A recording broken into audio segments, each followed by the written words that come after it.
आ गई मार्केट में।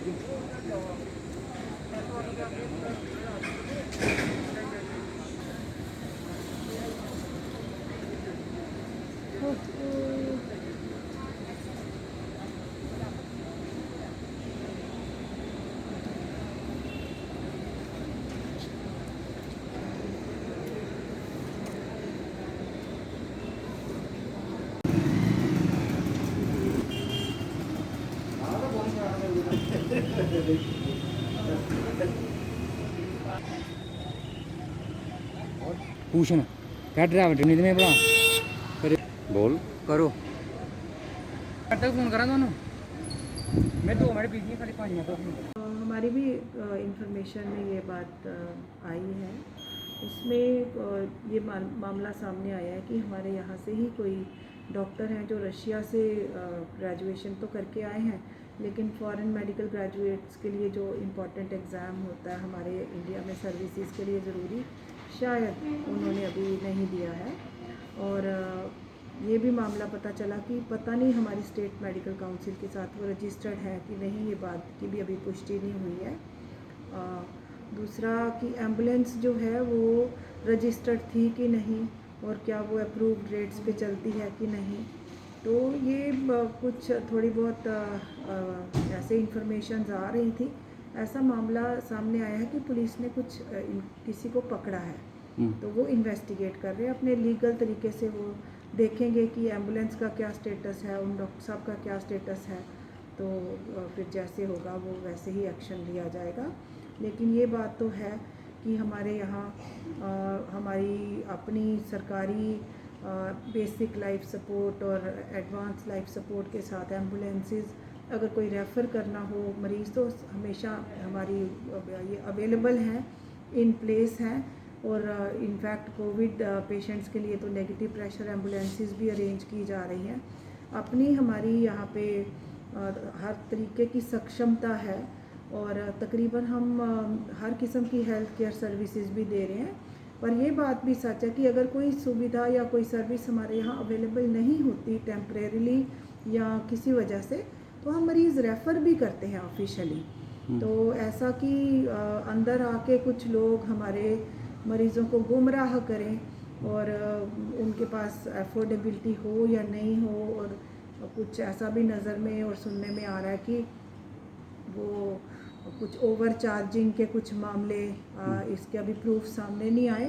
तो ये सारी चीज़ें बहुत इलीगल हैं और ठीक बात नहीं है। इनमें ठीक से गहराई से देखा जाएगा और एक्शन भी लिया जाएगा। मैम आपको लगता नहीं कि वो चार्ज ना कर पाएंगे? ये रजिस्ट्रेशन और पर किलोमीटर जो अप्रूव्ड रेट्स हैं ये बिल्कुल डायरेक्टरेट ऑफ हेल्थ सर्विसेज देती हैं, वो रजिस्ट्रेशन करती हैं और वही एम्बुलेंसेस को आना चाहिए। अनरजिस्टर्ड एम्बुलेंसेस का ऐसे आ जाना और मरीज़ अगर हमारे अज्ञानता की वजह से गुमराह होते हैं, मजबूरी में अगर उनको ऐसा इस हद तक कि उधार लेके या उनकी सक्षमता भी नहीं होती कि वो इतना ले भी पाए मरीज़ को किसी प्राइवेट इलाज के लिए, ऐसी ज़रूरत हो हम अपने मरीज़ों को खुद एम्बुलेंसेस देते हैं और हायर सेंटर्स में भेजते भी हैं।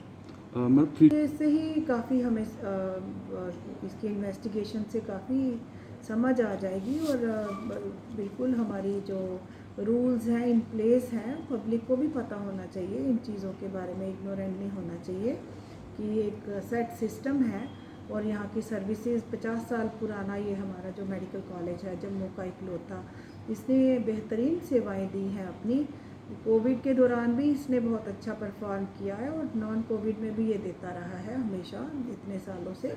तो मरीज़ का विश्वास बना रहना चाहिए और अगर कोई उनके दिमाग में कुछ सवाल उठते हैं तो आए हमारे पास। आज हम कंप्लेंट बॉक्सेस जगह जगह हमने मेडिकल कॉलेज और इसके एसोसिएटेड हॉस्पिटल्स में लगाने के लिए निर्देश दे दिए हैं कि कोई भी प्रॉब्लम हो वो आए हमारे पास, अगर खुद इन पर्सन आए या लिख के हमारे से सारी बात, तो वो कोई फीडबैक की शक्ल में, सजेशन की शक्ल में या इवन कोई क्रिटिसिज्म भी है तो हम उसको बिल्कुल सीरियसली लेंगे और मरीज़ की हित में जो ठीक चीज़ होगी वैसे फ़ैसले लिए जाएंगे। जो प्राइवेट एम्बुलेंस वाले मरीज़ तो काफ़ी मजबूर होता है, बीमार होता है, उसके अटेंडेंट परेशान होते हैं तो ये अनैतिकता होगी कि ऐसे कमज़ोर क्षणों में हम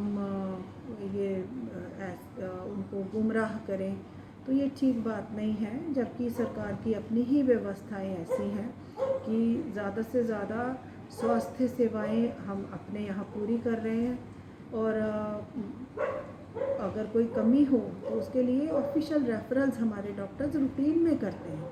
हम हायर सेंटर्स में अपने मरीज़ भेजते हैं। अगर हमें कोई मशीन की कमी की वजह से या एक्सपर्टीज़ की कमी की वजह से कोई हमारे यहाँ सहूलियत नहीं हो तो हम बाहर भेजते हैं। ऑफिशियल वो भी इन प्लेस है सारा मैकेनिज़्म। मान लिया सामने आया है तो इसको बढ़ावा बिल्कुल नहीं मिलेगा, ये तो रोकने वाली बात है।